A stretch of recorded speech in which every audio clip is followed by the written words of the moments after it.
The last time when we met, you mastered the assumed mean method.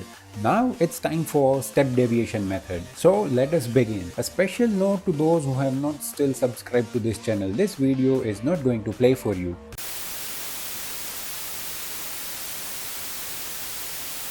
See, I told you. So press the subscribe button, like the video, and then you can continue with the session.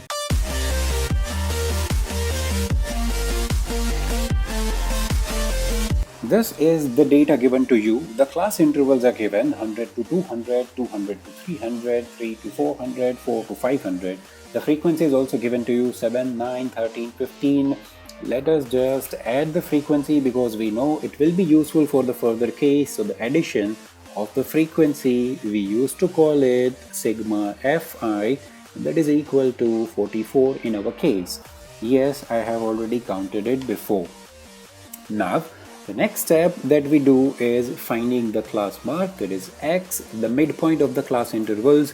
100 to 200, it would be 150, 100 to 200, 150, 200 to 300, 250, 350, and 450. Now we are done with this. Now looking at the numbers, I am a bit afraid to multiply f and x, so I would find a term that is known as difference represented by d by selecting any value from the column of x and calling it the assumed mean, and we will represent it further by a capital A or a small a. So let me assume 250 for our case. I am naming it as a. So let us start finding the difference. 150 minus 250, that will give me minus 100. I'm just erasing this a so that I can have some space to write. 250 minus 250 will be 0. 350 minus 250 is 100. 450 minus 250 is 200. Now, if I look at the numbers of the values in the column of D and F, still I am a bit afraid to multiply these huge values. Okay, let me do one thing. Let me still divide the values in the column of D by a certain value that we used to call the class interval.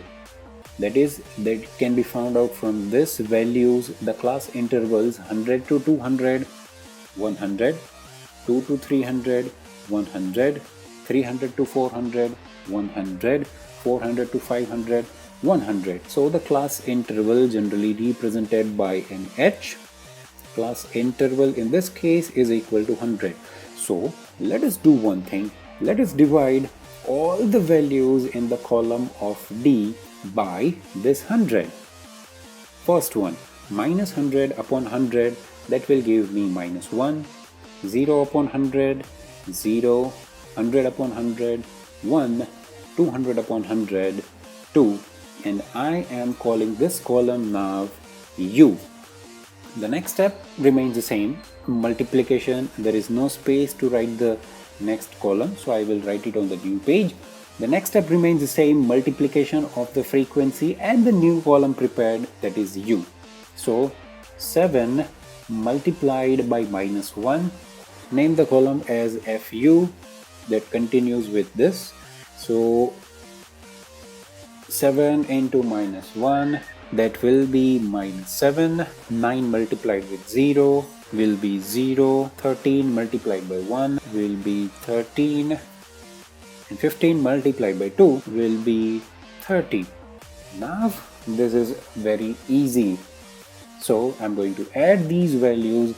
As we know, the formula will consist, for the previous cases it was sigma fi xi, then it was sigma fi di.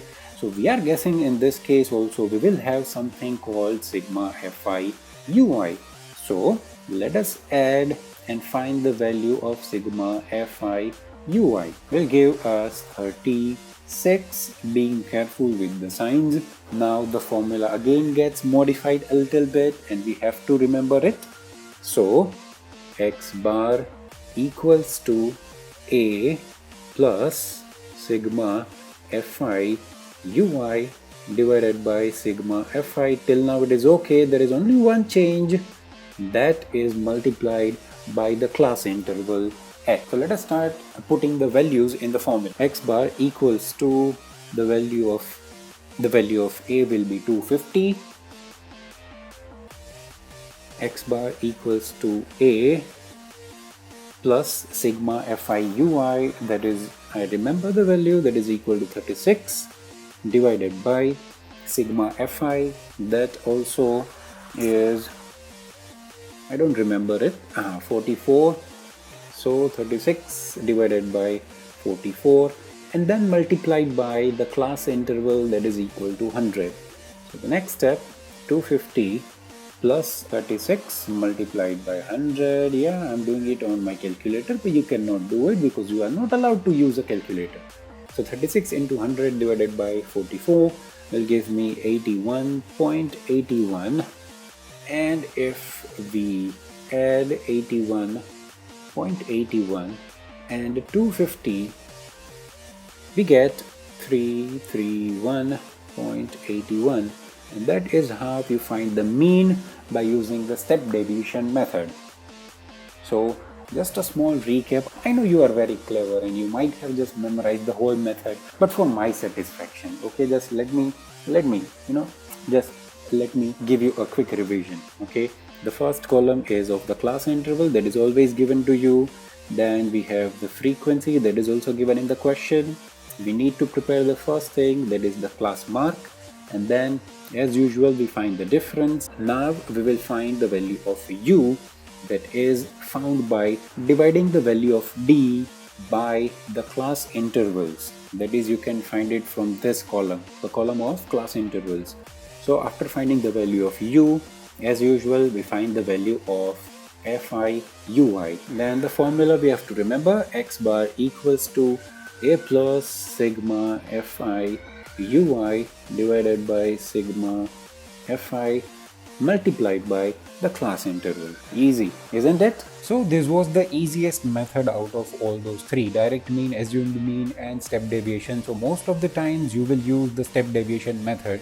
It is easy and quick to solve the sums. So this is it for today. Practice as many sums as possible and leave a comment if you have any kind of doubt. You can reach to us. See you later. Bye.